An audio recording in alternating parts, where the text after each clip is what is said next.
How important is freedom of speech in striving for progression and solutions in our society? Since the landscape of social media came on the scene, it has been far easier to share our thoughts, opinions, and forge our alliances to millions of people at the simple click of a button.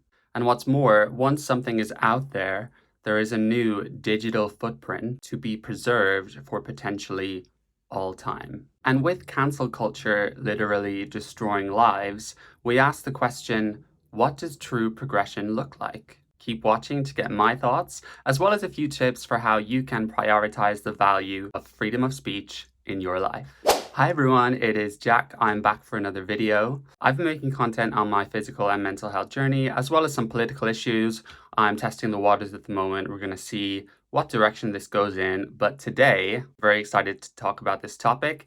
And if you like my videos and you'd like to see more, please like this video. I would really appreciate it. And also consider subscribing so you don't miss any of my content. And with that being said, let's get straight into it. What is the right to freedom of speech? This is a right that supports the freedom of an individual or community to express their thoughts, to articulate their opinions and ideas without fear of retaliation, censorship, or legal sanction. The right to freedom of speech has actually been recognized as a right in the Universal Declaration of Human Rights and the International Human Rights Law by the United Nations. Many countries have this as a constitutional law. If you're familiar with the First Amendment in the USA, this was created in 1791, which prevents any activities prohibiting free exercise of religion, free speech, free press, and the right to petition the government for redress and grievances. Here in the UK, we have the Human Rights Act of 1998, which grants the right to freedom of expression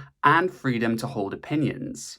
It also prevents the state from acquiring the licensing and broadcasting of television. However, does this actually ring true for the UK? This year, our country actually ranked in the 3rd tier for the Global Index of Free Expression of government policies, policing and intimidation of journalists in the legal system. Even countries such as Israel, Chile, and Jamaica were ranked above UK.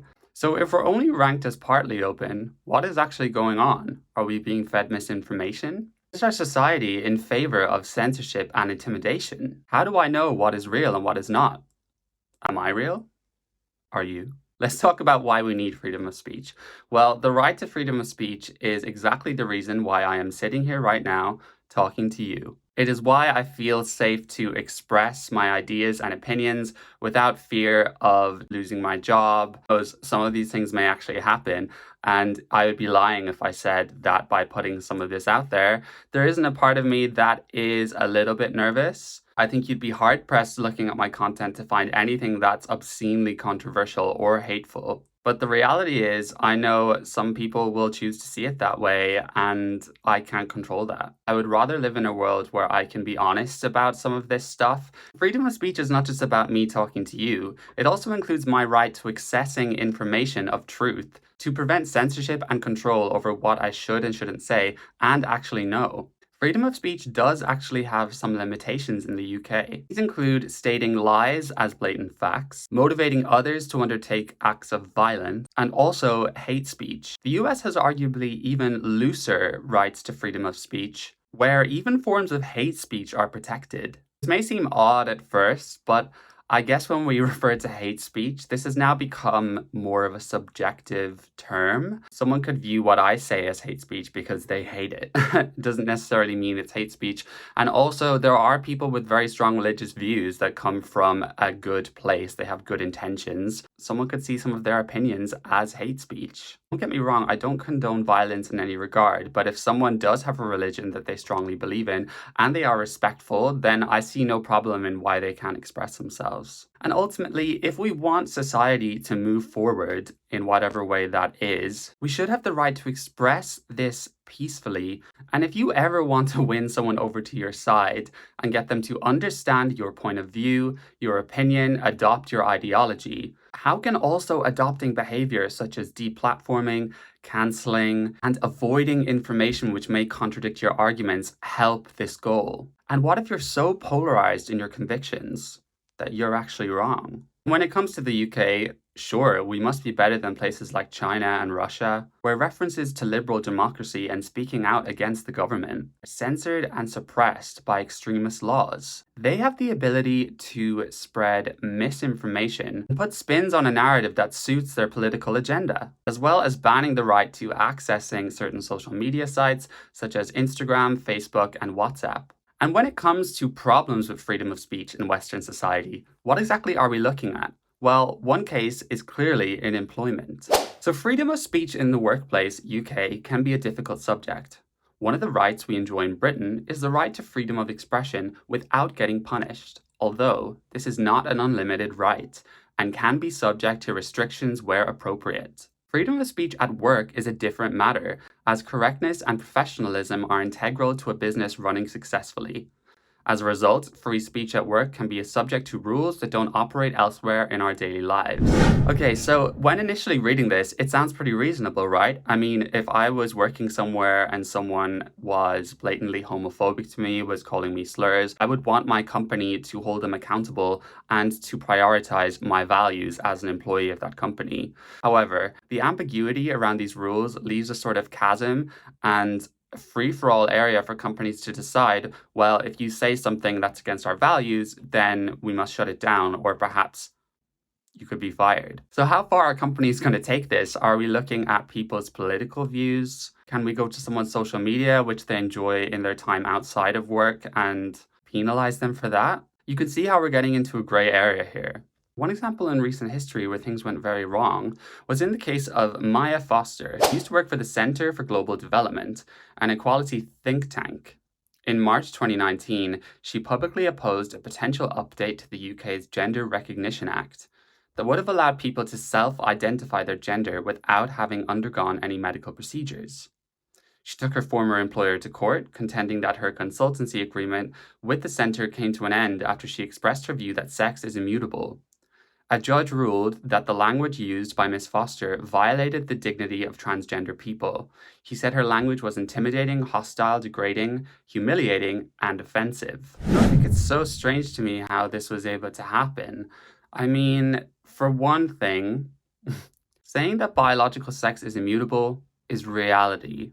This is science, it's biology. That should not lead to someone losing their job. And the concept of self-ID is very different to supporting transgender people and trans rights. Self-ID is a world in which I, tomorrow, could identify as a woman, not make any efforts to change my appearance or integrate myself in society as a woman, and people would be obliged to regard me as a woman, put me in a woman's prison if I get arrested, me go to a woman's shelter, etc. So I really can't see anything wrong with what she said. In fact, I support what she said. And who knows what was going through these people's minds? I mean, still think we're failing to see that any woman that speaks out on this idea and people are shutting her down is still an act of misogyny. If people are so woke and obsessed with some of these oppression Olympics, why are we not looking at how women are being oppressed simply for saying a scientific fact that biological sex is immutable, which it is. A transgender man is a biological woman. There's nothing wrong with that. Would I treat him as a man in society? Yes. Should people view him as a man in society? Yes. Are there some cases in which this would be a gray area, such as sports? Yes. That does not mean that we throw biology out with the bathwater. And why do we have to deny reality to not offend people? Why can't we acknowledge reality and also treat people with respect? I don't understand. Another situation we had was Nick Buckley, an award-winning charity boss who prevented thousands of young people joining gangs, was sacked after he criticized Black Lives Matter. So he wrote a blog post on Medium in which he described BLM as postmodern neo-Marxists who were calling for the destruction of Western democracy and our way of life. He was then sacked by his charity's trustees. Someone that has actually gone out and helped the young lives of Black people was sacked for holding these views. Now, I can assume that the majority of Western society in support of BLM has not done anything to actually help people of color. And I'm not here to agree or disagree with the Black Lives Matter movement. It's not something that I've looked into enough to hold an opinion at this point. But I do know for a fact that there are many Black people who oppose this movement because of some of the problems it has created. With any sort of movement and collective, the larger it gets, the more radical certain areas get, and things can really get out of hand, especially the longer it goes on. The fact that there are Black people opposing this is literal proof that it is not just this, you must comply, you must agree with this movement, otherwise you get fired. Another case you might be familiar with is that of Kathleen Stock. She was a professor at University of Sussex. A married lesbian with teenage children, she has expressed concerns about people born as men who've never had a sex change operation being given access to female changing rooms or refuges with domestic violence or women's prisons. This brought her into conflict with the trans rights campaigns who described her as a TERF, which stands for a trans exclusionary radical feminist. When she arrived on campus in Brighton, she found the walls were plastered with posters, each one screaming her name in bold capitals. Later that day, she saw an Instagram account titled Kathleen Stock is a transphobe. It showed balaclava wearing figures brandishing flares and banners saying "Stock out." She said in the Mail on Sunday, discrimination against trans people is utterly abhorrent. They need protection from abuse. But we must also look at the effects of these demands and consider in particular any costs to women and girls. She later resigned due to the treatment she was given. I think at least she wasn't fired, although with the coercion involved, she may well have been. And even looking from the other side, I think if people want to argue that her views are transphobic, they should be able to, respectfully, without acting like a mob, without threatening her with violence, without, just calling her slur after slur. I think just because she holds an opinion doesn't mean you can't counteract that and say, well, actually, no, we feel like this is important because XYZ. But instead, you just lose the support of so many people by acting disgusting. Once again, no, I don't think she is transphobic. I think she cares about women's rights and women's safety. She's actually coming from a compassionate place. And this is what people don't understand is that for the majority of people are good natured. We obviously have extremists on both sides. I acknowledge that. But the majority of people are expressing their views because they believe this is the most compassionate future they can imagine. So it's really not that simple. I mean, she's a woman, she's concerned about women. Someone else is trans, they're concerned about trans people. It makes sense. We need to find a way to meet in the middle. In fact, the organization FIRE, which is the Foundation for Individual Rights and Expressions, reported that at least 111 professors were targeted for their speech in 2021. More than 60% of targeting attempts resulted in some type of sanction, including investigation, suspension, or termination. This is disgusting to me. Why do we have two sides of a political spectrum? And why are roughly 50% of the nation on either side? Does that mean that 50% of people are evil? I really don't think so. It's because we hold different views, we have different experiences, we're all a product of our upbringing. And the more we continue to silence people with different views to our own, then the pendulum is going to swing the other way. And there's no point being so leftist and woke that you're advocating for all these minority groups while acting completely disgusting and not valuing the diversity of freedom of thought and expression. Let's move on to social media. I'm sure all of you are very familiar with how this plays out online. A very well-known case is that of J.K. Rowling, who has had the mob continuously come at her over the past few years. Most of this has been on Twitter, and one of the tweets she posted back in 2020 was, "If sex isn't real, there's no same-sex attraction. If sex isn't real, the lived reality of women globally is erased. I know and love trans people, but erasing the concept of sex removes the ability of many to meaningfully discuss their lives. It isn't hate to speak the truth." The idea that women like me, who've been empathetic to trans people for decades, feeling kinship because they're vulnerable in the same way as women, i.e. to male violence, hate trans people because they think sex is real and has lived consequences is a nonsense. So again, the literal hate and violence that's been directed at this woman, her address being posted online, her being doxxed, people going to her house, I think is absolutely disgusting. And again, when you look at what she's saying, how can you argue any of it? I think this is why people need to get so angry and crazy, is because they know that if they are put in a room with J.K. Rowling, who would be perfectly respectful and kind to them and they had a debate that their arguments would not uphold against hers because guess what trumps arguments at the end of the day? Reality. The world keeps spinning. We live in a world with objective truth. Sometimes it takes a while to find that truth, but the truth is there, and the truth will always come out, no matter how hard you try to suppress it. There is a point where this trans activist community starts affecting a lot of people. You know, I am a homosexual, meaning I'm attracted to other men of the same sex. I'm not attracted to male identifying individuals. I'm attracted to men. So if we say that sex is not real, then where does that leave my sexual orientation? And does that mean that I'm being erased?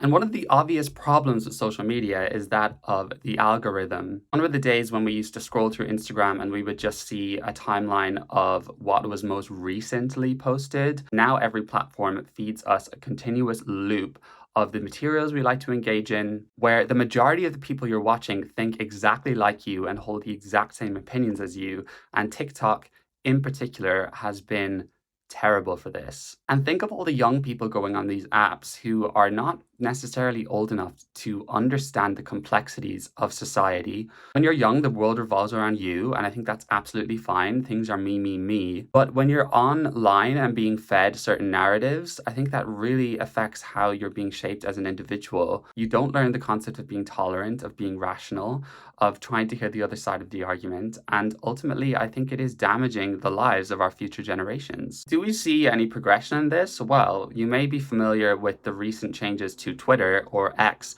when Elon Musk took over. The mission at Twitter 2.0 is to promote and protect the public conversation. We believe Twitter users have the right to express their opinions and ideas without fear of censorship. We also believe it is our responsibility to keep users on our platform safe from content violating our rules. So we can see a sample here of a tweet that violates their terms of service, and it says, "This tweet may violate Twitter's rules against hateful conduct."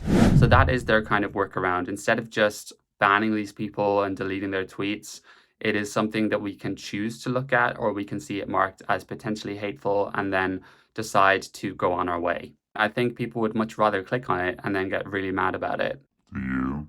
And then because of this, we have news outlets such as ABC saying Twitter is the worst major social media platform when it comes to LGBTQ plus safety. All major social media platforms do poorly at protecting LGBTQ plus users from hate speech and harassment, especially those who are transgender, non-binary, or gender non-conforming. Twitter is largely a cesspool now. You can't post without getting attacked. There's no room for conversation. It is just about hand-to-hand combat, Ellis said. And that's what it is. It's like backyard dogfights. Irony of this person arguing the point that you cannot express yourself without being hated on. I mean, I'm part of the LGBT community and I love the community, but the reality is that they're engaging in this exact behavior as well. If other people are, they are, arguably, partly the most. And the article is vague. It doesn't actually discuss what they consider is hate speech, and this is the problem. Hello again. So last time I was recording, I didn't really leave enough time. I was recording before work, and I thought I could get it done, but obviously I couldn't. I'm gonna jump right back into it, try and pick up where I left off, and yeah. I want to talk about one more thing about how freedom of speech is affected online. And in the UK, perhaps you remember in 2016 how we voted in favour of Brexit. And this was super shocking for everyone. Because if you were on Facebook and you were posting about how we need to stay in the European Union, the algorithm was, guess what? Feeding you posts of more people which agreed with you. So this gave the complete wrong impression for the nation on what was going to happen. If you were pro-Brexit, you were seeing others that were pro-Brexit. It didn't allow people to think critically. If you were being given more viewpoints into what the other side is saying, we would have seen more people being swayed. Personally, I think that more people would have been swayed from wanting to leave. Obviously, you can't say that for sure. And another problem is that if you were pro-stay in the European Union, some of the posts they were feeding you of people that want to leave were actually complete propaganda and people spreading lies. So that gave you the impression that everyone who's pro-Brexit is automatically racist, automatically anti-immigration, automatically so traditional that they are hateful. And it's actually not true. A lot of people that wanted to leave thought it would be the best thing for the economy, and they're not horrible people, they're not hateful, they just had a viewpoint. And the Brexit Party, according to The Guardian, which is a left-leaning news outlet, they are of the opinion that the Brexit Party used simple messaging, an active social media presence, and an overwhelmingly negative attack to win the online battle before the European elections. Nigel Farage's party accounted for 51% of all shared content on Facebook and Twitter during the campaign, despite only producing 13% of the content. The analysis by 89up digital agency said the scale of their success went beyond what we were expecting. And then Change UK, which was made up of pro-Remain, former Labour and Tory MPs, despite spending more than 100 grand on 1,000 Facebook ads in the week before the vote, Change UK generated 1.1% of all shares on the platform, fewer than any other UK-wide party. So why do they have more engagement? Well, it says that in 212 posts, the Brexit Party avoided talk of immigration or the benefits of Brexit, focusing instead on the idea that cancelling Brexit would be undemocratic, or as they'd put it, this isn't about left or right, it's about right or wrong. The Brexit Party's social media campaign is a lesson for the pro-Remain parties who were significantly less effective during the European elections. The Brexit Party spent less than a tenth of Change UK, but had significantly more reach and engagement with the public. They were more looking at pulling on the emotional strings of the people who their ads were being pushed out to, whereas pro-Remain were dealing with an arguably more moral advertising campaign, talking about the facts, why we need to stay. We can see how this happened, and it's like, what's the answer? Is it that the Remain party needed to get more savvy and talk about more emotional aspects? The reality is that to win, people are always going to get dirty. So if you're going to introduce all of this stuff into the online world, you've got to play the game. I honestly think it is sad what happened. If you were busy and you had thought, oh, I'm not going to bother vote because we all know how it's going to go, I mean, I'm under the assumption that this could have very well been the case. It just goes to show that if you are going to vote, I think you have a duty to become informed politically. Don't rely on social media, rely on policy, read up on everything. And then you can arrive at your own conclusion, and you can also use your platform to talk about the facts that you've learned. Hello, so I'm editing this and it is super long. I'm trying to make shorter videos, but I'm actually going to separate it into two parts. So if you're enjoying this and you want to check out 10 tips on how you can model free speech in your life, then stay tuned for the next video. Do you think freedom of speech is important in our society? Please let me know in the comments down below. And on that note, I will see you in the next video. Bye.